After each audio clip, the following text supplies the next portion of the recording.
We all use different methods to stay on top of tasks and projects and to complete them in a timely manner. For me, I use my notebook as well as my Outlook calendar to do that. If you want to know more about my notebook method, I will leave a link to the video Staying on Top of Your Tasks Using a Notebook in the description box below. The way I use my Outlook calendar is by blocking out time to perform tasks I need to do. Some people use software that's designed to add tasks to. However, I find that you can add too many tasks to your day by using some of these software. Here is my calendar for the week. Everything is color-coded and you can see visually how much time you have allocated for yourself for each category.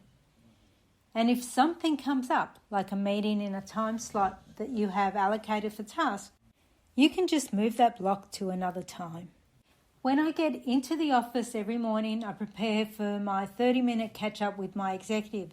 This block of time is color-coded blue. My catch-up with my executive is color-coded yellow. I usually prepare my catch-up notes the day before, just before I leave work. But in the morning, I add to my list anything that came in late that night or anything that came in that morning. In our catch-up, we discuss what's on the executive's list first, what he needs me to do, who and what to chase up. I then go through my list and I address things that came up the day before that I need him to be aware of or need him to answer or I need him to action. After our discussion, I go back to my desk and complete all the quick and urgent tasks that came out of that discussion. Any other tasks that weren't urgent, I add into my Outlook calendar in the green area where I have tasks to be completed. I allocate times for each of those tasks, and when complete, I go back to my notebook and mark it off. If you watched the video I mentioned earlier, you will know how and why I do that. If you want, you can do individual blocks for each task. However, I prefer blocks of time, and then I add the tasks I need to do within that block. The only times I do individual time blocks is when it's time critical, like reminding someone of something or sending an email at a certain time. For example, remind the CEO to call the chairman, or book golf and send an invite to a person.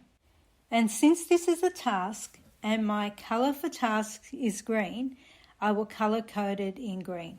When I have a presentation or a project to complete, I add blocks of time in my calendar and I have colour coded my projects purple. Within that block, I attach the presentation I need to work on or the email that has the information I need to perform that project.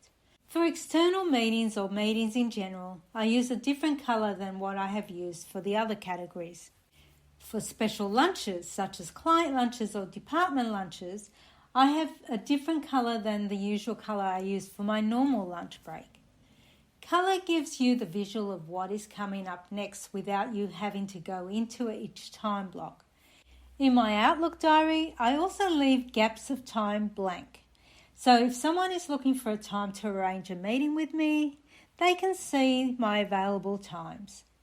If no one books a meeting with me, I treat that blank time as if it was green and I continue to work on my tasks. You do not have to use the colours I have used. The only suggestion I want to make is this. If you are responsible for your executive's calendar and you want to colour code theirs as well, then use the same colours you use for yours for each category and vice versa. I hope you found this video helpful. Please leave a comment and let me know. Don't forget to subscribe and like. Thanks for watching.